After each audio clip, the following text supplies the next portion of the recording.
দারিদ্রতা থেকে মুক্তির দোয়া, এই দোয়াটি পড়লে আপনি ম্যাজিকের মতো দারিদ্রতা থেকে মুক্তি হয়ে যাবেন। অভাবে আছেন, অভাব দূর হয়ে যাবে। ঋণগ্রস্ত আছেন, ঋণ দূর হয়ে যাবে। আপনার সংসার অচল হয়ে গেছে, কোনো কিছু ঠিক মতো চলে না, ব্যবসা বাণিজ্যও ঠিক মতো নাই, শুধু লস আর লস। প্রবাসী অনেক ভাইরা ফোন দেন, হুজুর ব্যবসায় বড় লস খেয়েছি, কোনো একটা দোয়া দেন যেই দোয়ার মাধ্যমে আমি ব্যবসা থেকে উত্তীর্ণ হব। বাবারে আপনি এই দোয়াটা পড়েন, আল্লাহ রাব্বুল আলামিন আপনাকে ব্যবসায় লস থেকে বাঁচিয়ে দিবেন, দারিদ্রতা থেকে মুক্তি দান করবেন। আমার কথা নয়, বিশ্বনবী মুহাম্মদুর রাসূলুল্লাহ সাল্লাল্লাহু আলাইহি ওয়াসাল্লাম শিখিয়েছেন, কেউ যদি দারিদ্রতা থেকে মুক্তি পেতে চাও, কেউ যদি দরিদ্র থেকে মুক্ত হতে চাও, তাহলে এই দোয়াটা বেশি বেশি পড়ো।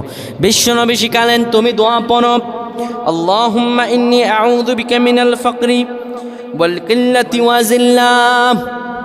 আল্লাহুম্মা, হে আল্লাহ, আউযু বিকা, আপনার কাছে পানাহ চাই, মিনাল ফাকরি, ফকিরি জীবনযাপন থেকে, কঠিন কণ্টকাকীর্ণ জীবনযাপন থেকে, ও আল্লাহ আপনার কাছে পানাহ চাই।